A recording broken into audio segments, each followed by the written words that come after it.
A Big, Bold, Beautiful Journey featuring Margot Robbie and Colin Farrell has dropped in theaters, and honestly, I am very mixed on the film, so I feel like the best way I can really organize my thoughts on the film is to split this video up into two sections, the good and the bad, starting off with the good. So starting off with the good, one thing I can say is truly great about this film is just the visuals. This film looks beautiful. The shots, the cinematography, and just the way that the colors really pop on screen. It's just very nice to look at. And even then, while some aspects of the writing are lacking, and I'll talk about that in the bad, there are some times where it can be really good and it's able to balance the style and the substance really well, specifically when they're going through the doors and then it just launches you into a great emotional scene. Like you have this one scene where they're going through this door and it leads to Colin Farrell's character, his high school, and it mainly focuses on him, his high school sweetheart that rejected him, and just this school musical slash play. And that is probably my most favorite just part of the film, because I really think that's when you have the strength of the style, like with the musical, it's beautifully lit, it just looks great, mixed with the substance, where it is just this really great emotional scene, kind of reopening that wound with this really hard point of his formative life in high school.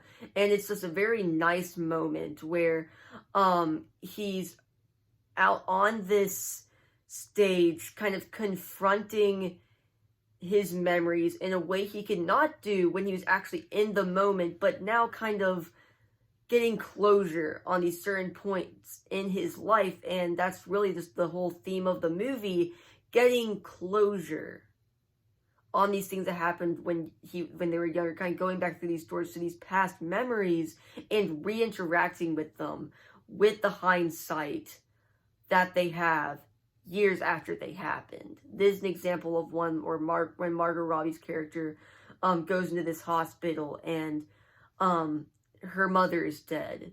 That is when she doesn't lie about where she was. She truly is able to confront it. So then you just have the scenes like that are great. And then you have the style, which just mixes in with it perfectly. Whereas other times the style definitely does feel style over substance, which we will talk about in our negative side. But Colin Farrell is great. He really is probably doing the best. Like between the two leads, he probably is doing the best out of all of them. But still, Margot Robbie is really good when she is not with Colin Farrell's character, because it feels like every time she's talking to Colin Farrell's character, the writing just feels so forced and wooden. But when she's like having a very heartfelt scene with like her mother or something, it's great. Like there's this one scene where she goes to this final door and it's her mother when Margot Robbie's character Sarah was about 10, and it's just this very sweet moment where years after she finally gets to have this conversation with her, and this point where she's very lost in her life, she just asks what she should do. It's a very sweet, very vulnerable moment where the writing does actually feel very natural and feels very nice. But yeah, with that, let's move on to the negative. And yeah.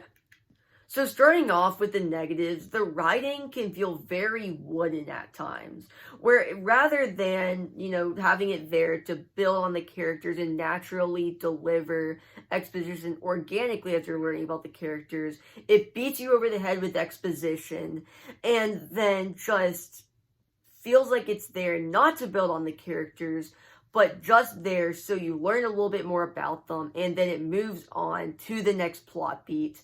And it is so obnoxious, because every now and then you'll have like a really good scene, and then it's immediately followed by just a really lazy piece of dialogue that just feels so wooden, just unnatural. Like there's this one scene very early on in the film where they're at this wedding and they're talking outside, and it goes from this normal conversation that's developing organically to Margot Robbie's character saying, "Will you marry me?" well, will you marry me? And then it shifts into her saying, bro, you can't marry me. I'll break your heart.